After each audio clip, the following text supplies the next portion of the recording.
Welcome to the Lexy Show, Fashion That Gives a Damn. This week I'm joined by the chairperson for the UN Alliance for Sustainable Fashion and the Director of Forest, Land, and Housing Division at the United Nations Economic Commission for Europe.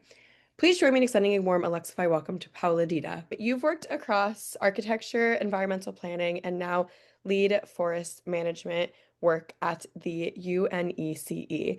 What first sparked your passion for sustainability, and how did that lead you to focus on the intersections of forests and the fashion industry? Actually, it all started back in 1995 when I was working on my PhD thesis. I decided then to look actually on how cities along the Pacific Rim, specifically Vancouver, Seattle, and Portland, were tackling sustainability issues, and particularly the context of urban regional planning. Actually, that region was quite advanced and engaged in the sustainable development conversation, and it really sparked a deep interest in the topic for me. That curiosity led me to pursue further research at the University of California in Berkeley and eventually brought me to the United Nations in New York, where I began my career at the UN at the Division for Sustainable Development.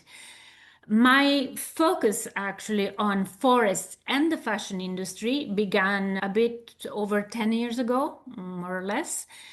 I was actually intrigued by the emergence of new forest-based materials and products. And I realized that forests had actually been supporting the fashion industry for a long time. Think of viscose. But there was a new generation of viscose and man-made cellulosic fibers that were entering the market. And I wanted to understand their environmental impact and how they compared to other materials used in fashion. To my surprise, they turned out to be amongst the most sustainable options available. And that discovery drew me deeper into the world of fashion and its environmental footprint. So this is a journey I've been on ever since. That's amazing. I think that's such a unique story, and it's so amazing to see like where you started and where you are now. As a chairperson for the UN Alliance for Sustainable Fashion, what are your primary priorities for the alliance in the coming year?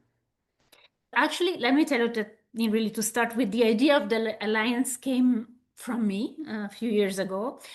And I found it a few years ago because actually I noticed something that felt like a real missed opportunity. Across the United Nations system, there were different organizations that were working on fashion related issues, things like labor conditions, environmental impact, ethical production, but they were doing it in silos. And there was no too little communication between them. So that was sparkled the idea of bringing them together through a partnership, a collaborative platform, which became then the UN Alliance for Sustainable Fashion. The aim was simple, but I think powerful, to create a space where these agencies could share what they were doing, find synergies, and strengthen, of course, each other's work. So one of my main priorities today is still to keep that momentum going, ensuring that these organizations in the UN system continue to partner effectively and that their efforts in fashion space gain more visibility within the system, but also beyond it. Actually, I also believe in the advocacy role of the Alliance and the role it can play. We are trying to amplify important conversations through webinars and other events.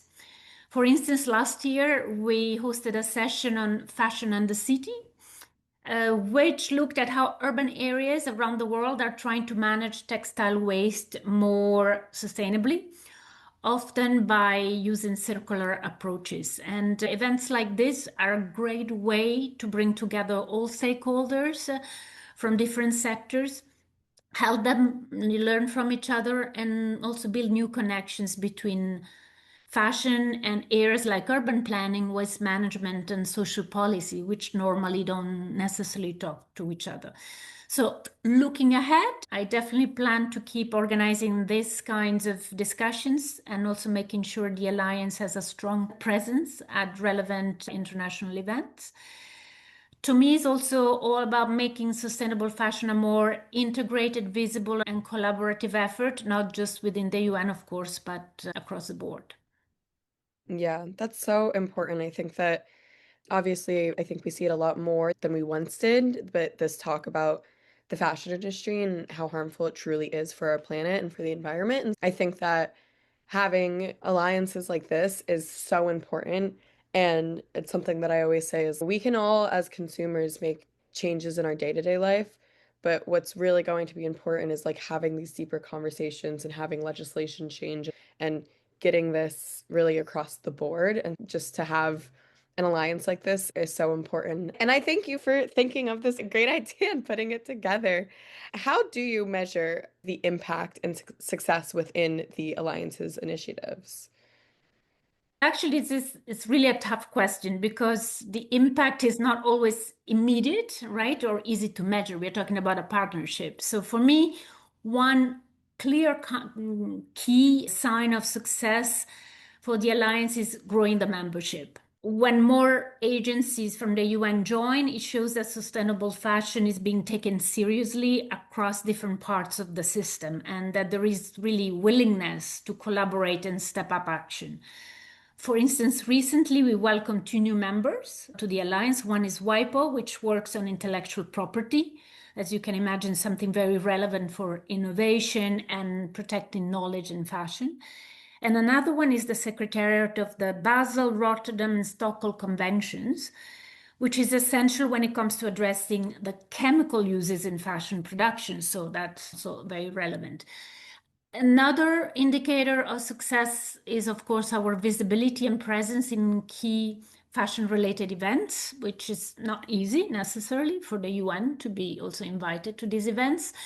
For us, it's why it's so important to be present in these events. There is not much value in just preaching to the converted within the UN. We already know what needs to be done. So the real challenge is building partnerships with the fashion industry and moving forward together. So reaching out to the fashion sector. So the more we foster this kind of dialogue, the closer we get to making a real impact, I think. Yeah, I think in general, like having numbers is always important. I think, again, this is something that maybe 10 years ago, like sustainability and in the fashion industry and how we talk about the fashion industry was nowhere near as talked about as it is nowadays. And I think even if maybe not everyone practices this on a daily basis or shops from the best brands. I think we're getting the word out there. And like you said, like getting these numbers, getting people to join is so important. And having someone join, I think that it focuses on chemicals in our clothing is so important too, because I think a lot of people also don't realize not only the effect that fashion has on the planet, but also has on ourselves because of the chemicals that are in our clothing. And so truly just amazing to hear the people that are able to join and the more people that are out there, the more we spread the word and the I feel like the light at the end of the tunnel grows and grows. So The community, yes, yes. exactly. You mentioned this a little bit, but a few years ago you dove into the possibilities of a wood-based fiber. Can you explain the benefits and if any progress has been made since your initial work with the United Nations Economic Commission for Europe and Food and Agriculture Organization of the United Nations? Oh, yes. Yeah, we actually started pushing for more awareness around sustainable man-made cellulosic fibers, especially lyocell, as far back as 2014. Mm. At that time, so we're looking at more or less 10 years ago, barely anyone knew what lyocell was. So for us, it was not just about promoting a fiber, it was also about showing that forests, while vital, of course, to protect, could also be responsibly used. And lyocell was a perfect example of that balance. Actually, we were initially looking into viscose, which also as comes from trees. But what really caught our attention was how new technologies were making fibers like lyocell much more sustainable. And this was thanks to closed loop production systems or solvent recovery processes. And this is how the environmental impact was significantly lower than the one of many other fibers. That made it really stand out. Now, of course, if we zoom out and look at the broader picture, man-made cellulosic fibers make up around 6% of the global fiber production. Within this 6%, lyocell only accounts for about 4%, which puts it at less than 1% of the total fiber market. So I get it might sound small or even insignificant, but it's actually moving fast. So lyocell is gaining a real momentum globally, and the market forecasts have seen and have shown consistent growth, which is a good sign. What is fueling this? Well, the sustainability credentials, which are very solid, combined with the ongoing innovation and increased production capacity. That is what is pushing it towards more mainstream use. Of course, it still has a long way to go compared to polyester or cotton, which dominate the market. But things are changing, especially as more countries invest in local production and more brands commit to sustainable sourcing. The more we talk about silos and other alternatives, the more visibility they get. And of course, this also helps growing demand. But we are not only promoting lyocell, of course. That's not the whole purpose. Every change we get, we also highlight just how unsustainable certain materials are, polyester in particular. And this is something I repeat as often as I can. Polyester holds the lion's share of the market, somewhere between 60 and 65% globally, depending on the source of information. The world is literally dressed in plastic. That might sound like an oversimplification, but it's the reality. And that is a core message we are sending out, not just through UNECE, but also as part of the UN Alliance. The conversation around materials in fashion is absolutely critical, not only for the environment, but for human health and well-being too, as you mentioned earlier. Yeah, I think that is something that I always suggest with people when I'm like, if you want to be more sustainable, honestly, just look at the tags on your clothes. I think that's something that we kind of lost the practice of doing because obviously you can, do more research about the brands that you're shopping at or shop less or find other ways to be more sustainable. But looking at those tags, I think you'll learn so much about like how many of your clothes are made up of these horrible fibers that then get washed and microplastics go into our ocean streams, and you can find a microplastic anywhere nowadays, anywhere. I guarantee a place a microplastic could be is a place it's gonna be. What are the biggest myths or maybe barriers around switching to sustainable alternatives, and maybe how can we overcome these misconceptions? I think it's a rather complex issue, because I think we need to start by acknowledging that materials like polyester are incredibly cheap, versatile, and widely available. Right? So that makes them very difficult to compete with, especially for smaller or newer players in the market. So the shift to sustainable alternatives is not just about innovation, it's also about overcoming deeply embedded economic and logistical systems, which are there and have been existing for a long time. So actually, I like sometimes to draw a comparison with food. Think of the rise of fast food. It became popular because it was cheap, convenient, and appealing. Slow food, in contrast, never disappeared, but it was pushed to the margins for a long time because fast food was more available, as we said, as fashionable. Only as awareness grew around the health and environmental impacts of fast food did more people start rediscovering local, seasonal, and sustainable ways of eating. Today, while unsustainable diets are still very common, unfortunately, we do see organic shops, farmer markets, and alternative food systems emerging and coexisting with conventional ones. So to me, this is the real barrier in fashion. The lack of genuine, affordable choices. And until sustainable fashion made with low impact materials and based on ethical production practices is as visible, accessible, and available as conventional fashion, many consumers will simply not have the opportunity to choose differently. At the moment, even when awareness exists, the unsustainable option is often too expensive or hard to find. The sustainable option, it's hard to look for it or to have it available. That said, I really do see encouraging signals from secondhand shops to brands that have made conscious shifts toward reducing their environmental impact. The market is evolving. There is definitely a growing awareness that the current model is unsustainable. But again, awareness alone is not enough. So another important barrier is the lack of clear, accessible information, especially about the true impact of materials, both on the environment and human health, as you were mentioning. Human nature tends to downplay, right, distance consequences. But when we realize something is directly affecting our own well-being, then we are far more likely to act. So transparency is key also in this sense, because transparency will make us understand how close to our lives these consequences can be. Finally, and I think even more critically, regulations have a vital role to play because individual choices matter, of course, but without a legislative framework that sets clear standards and incentives, the market will not shift naturally.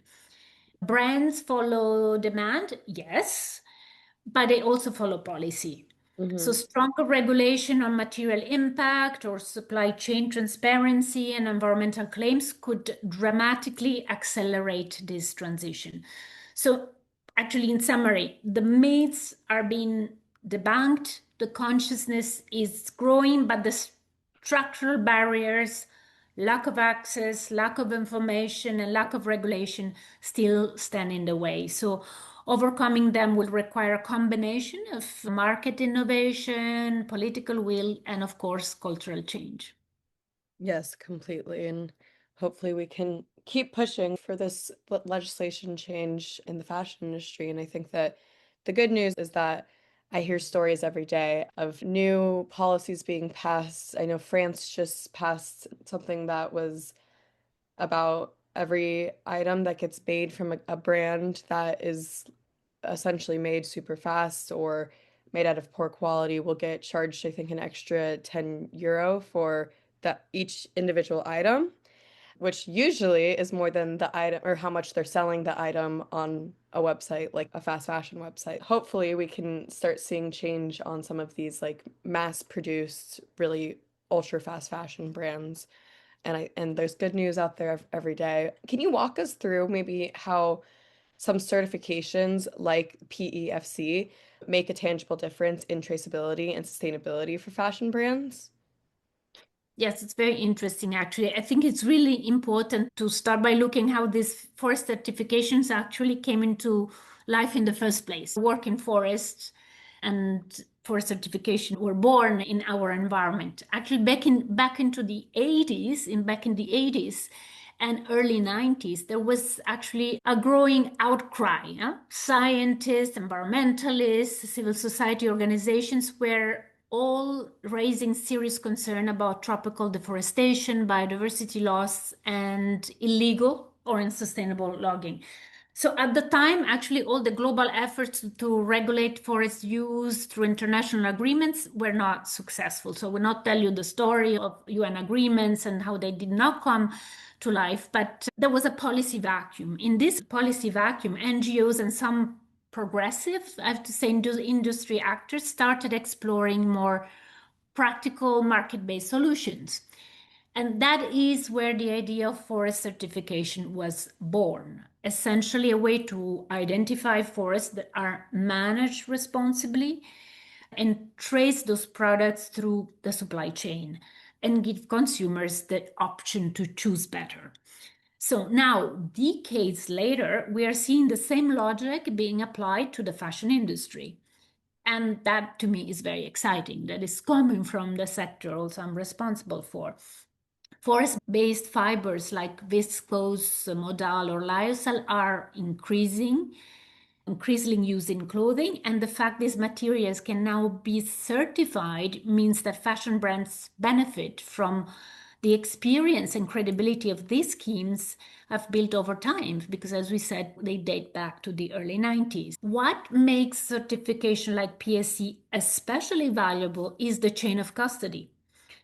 Every step from the forest to the final fabric is audited and documented. So for fashion brands, this offers real traceability, right? They can actually prove that their raw materials come from forests that are being managed in a sustainable and responsible way.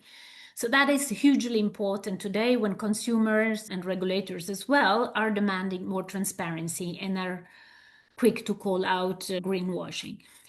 But it's not just about traceability. PAC, like other schemes, also set out clear standards for forest management. So not only in terms of environmental protection, like preventing deforestation and conserving biodiversity, but also social safeguards like the rights of indigenous communities and fair labor practices. So when a brand uses certified fibers, it's not just saying this came from a forest, it's saying this came from a forest that has been managed with care for people and the planet. Simplifying, but that's actually what is happening.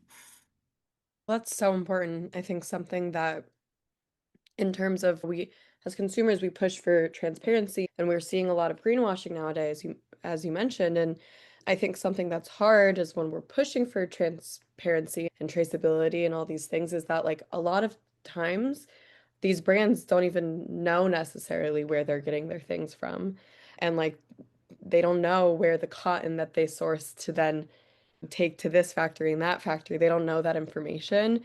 And so really pushing to have this traceability and have things out there so that I also think certifications are great because as a consumer, there's always so much information out there. And so what's the easiest way to make this information easy to digest for an everyday consumer? And I love suggesting, okay, look at certifications like this because they might show up on a tag in your clothing or on your food labels and things like that. And it can help you to better understand whether this has been tested for this and that. And so that I think that's so important. But in your view, what are the certification gaps that still need urgent addressing? We looked at one success story. However, there are several gaps that still reflect both the complexity of fashion and the limitations on how certification currently works in the sector. First of all, most certification schemes focus on a single material, like forest-derived fibers, which is a very good start, but a garment is rarely made from one material, one input. It includes trims, stitching, dyes, chemicals, and treatments, and a few certifications that take full composition into account. Very few, right? It's if they exist at Mhm. all. We would need a more comprehensive approach that covers the whole product, not only one raw material, right? When you buy a product, as we say, it's a series of things that went into it. Then there is the issue of scope.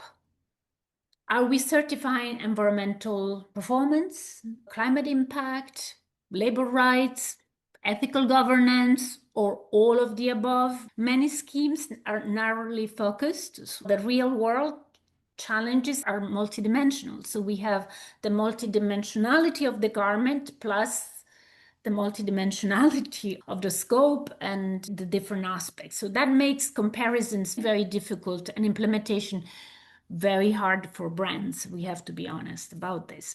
On top of that, there is a proliferation of labels. Fashion today has a confusing landscape of certifications, many with different standards and levels of rigor. It becomes nearly impossible for consumers or even buyers to tell which ones are credible, even for experts, I would say. In forestry, we have basically two dominant, but it's easy. It's one product is timber. There are two main ones. Okay, that's direct. But fashion lacks that clarity given that complexity.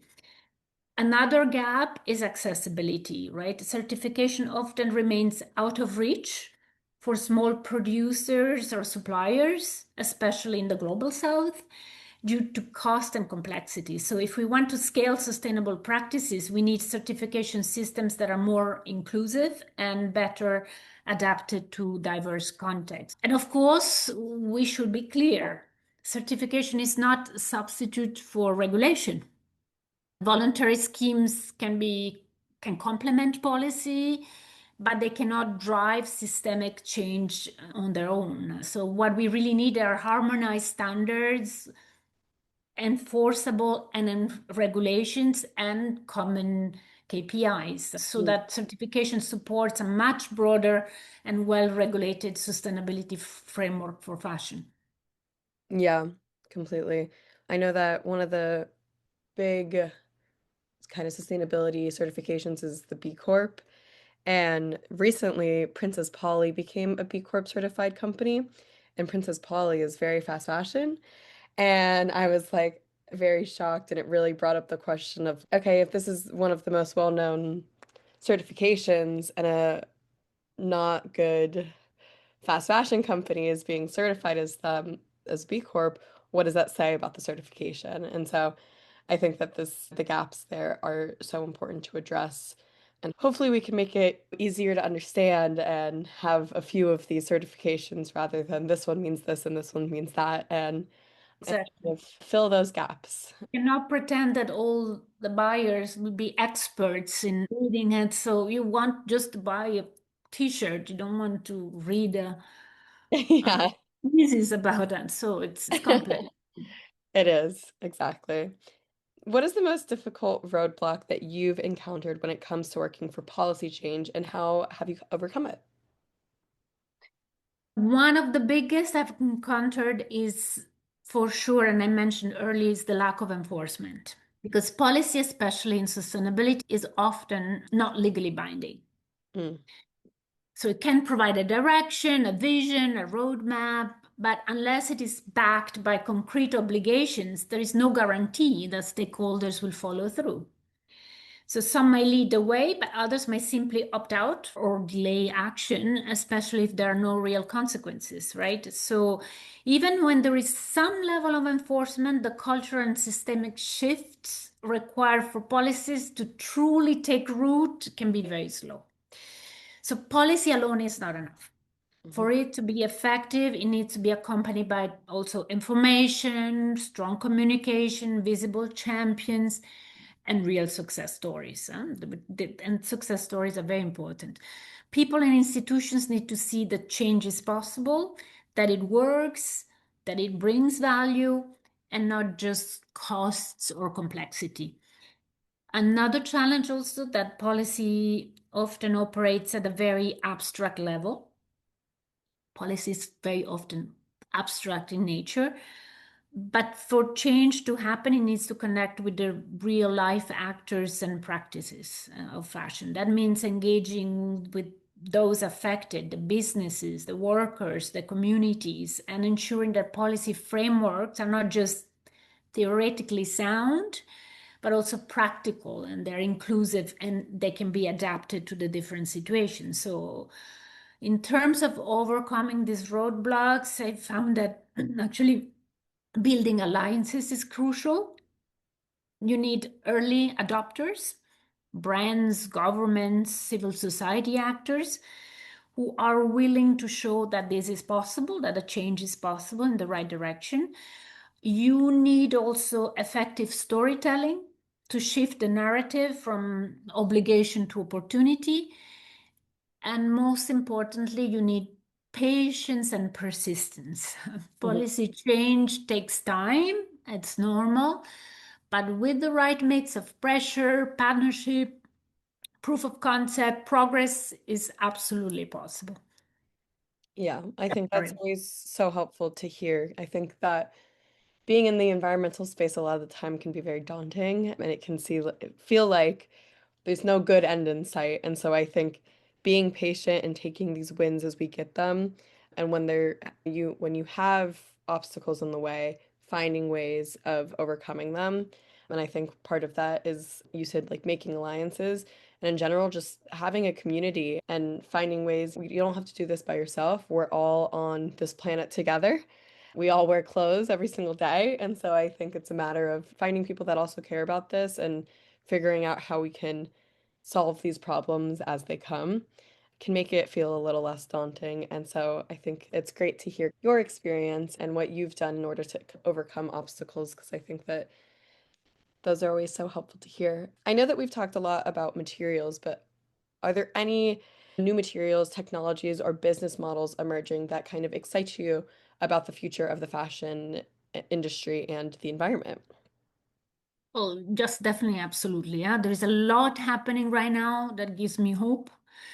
Actually, I'm particularly excited about the development of next generation materials. We are seeing innovation in fibers made from agricultural waste, for instance, seaweed, mushrooms, even recycled textile feedstock. These materials could reduce our reliance on resource intensive crops or fossil fuel based synthetics. So, this is very good news.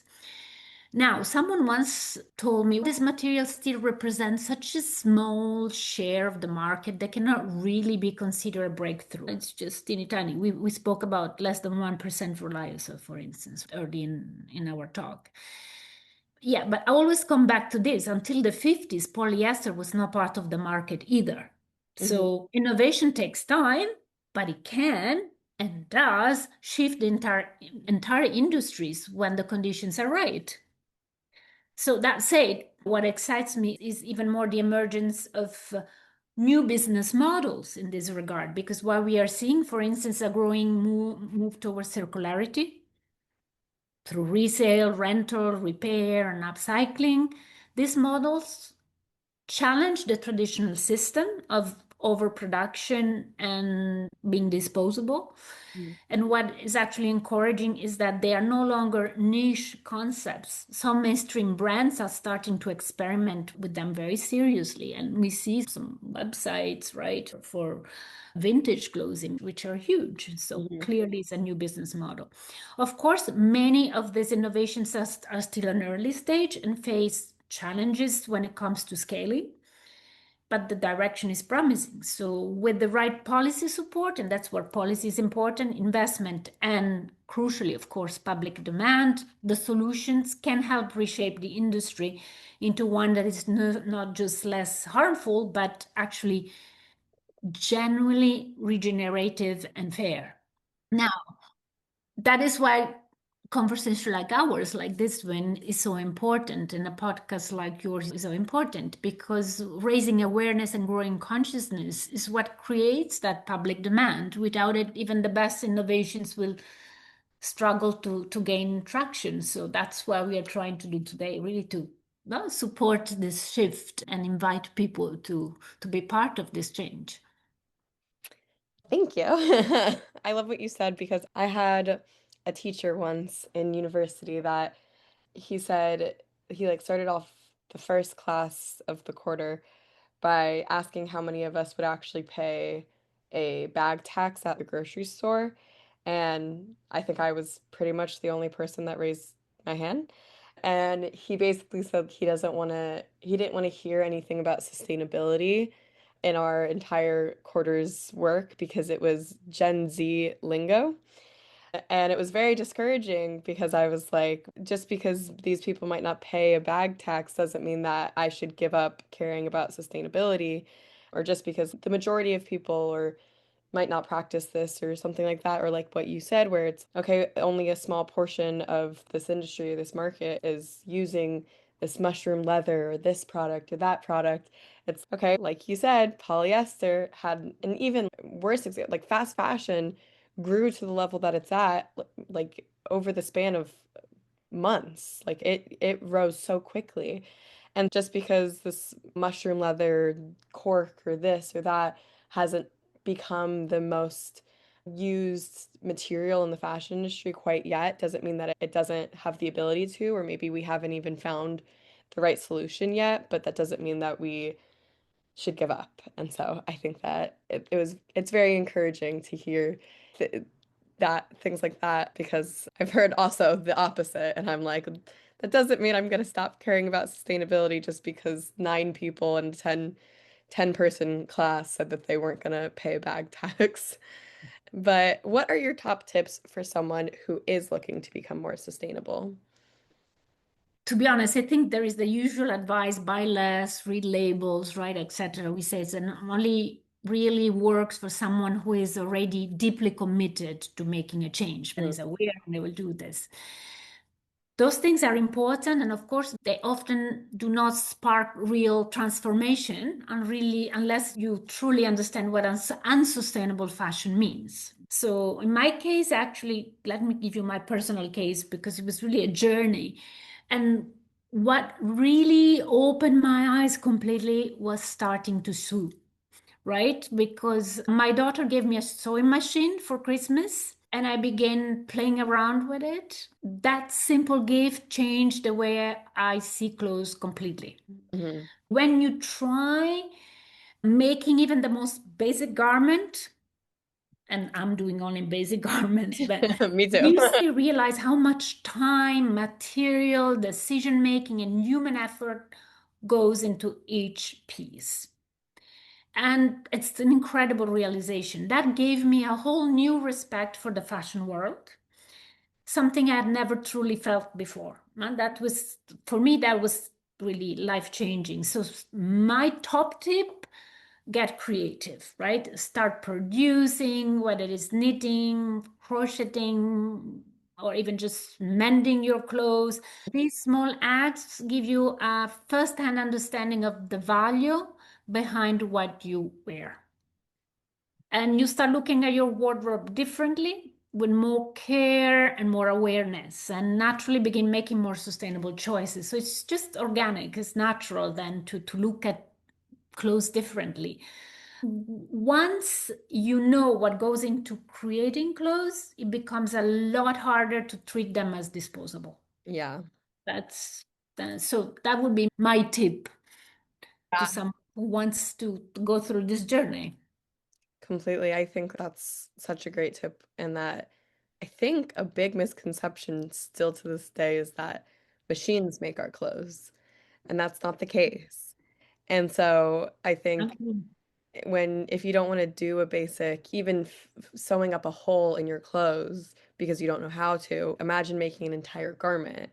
And I think there is such an appreciation. Like I'm only making the basics ever. I'm not very good at sewing. I hope to get to the point where I will be very good at sewing, but at the moment, I'm very stuck with the basics. But even that, I'm like, when I make it, when I make anything, whether it's art in my apartment or clothes or just food, like I appreciate it so much more. And I don't want to get rid of it. I'll always like keep something that I made myself because I feel like I'm like, oh, I made it. Like I'll find ways of fixing it or doing new things with it because it's something I made and I appreciate that. And so I think that's so true, where it's like it really gives you a different appreciation and to realize that it's Really. not machines making our clothes. There is someone somewhere making, Always someone behind, indeed. there's always someone behind it. I really think that's a big misconception is like people think machines make our clothes. They're not making, that's not the case. So, I'm specializing in bags actually, and then I make them and I give them as gifts. And I found it also aw, very nice to, that I this love that. act of love as well, right? It Because is completely. so yeah, it's very Yeah. creative. So yeah. Yeah, I follow someone on social media who she's like a series basically, and she'll see something that she likes and then she sees how she can recreate it. And I think that's so important because it's Wow. learn to get crafty again. Let's make things from scratch and go back to learning those basics, I think is so important. But anyways, what is next for you? And do you have any upcoming projects that you'd like to share with us? Actually, thanks for asking.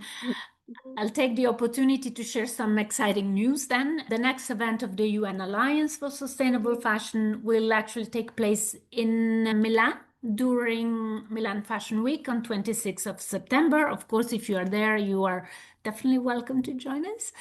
It will actually be held online too, so also another opportunity to join. A great opportunity for anybody around the world to tune in and join the conversation.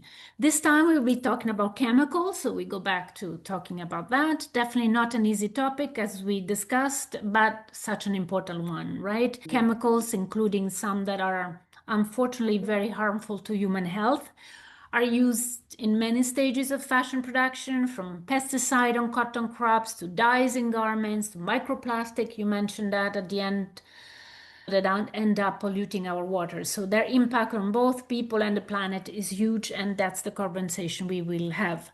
The goal is to better understand the challenges, share good practices. I stress the importance of sharing good practices and explore what different parts of the UN system are doing to support safer and more sustainable solutions.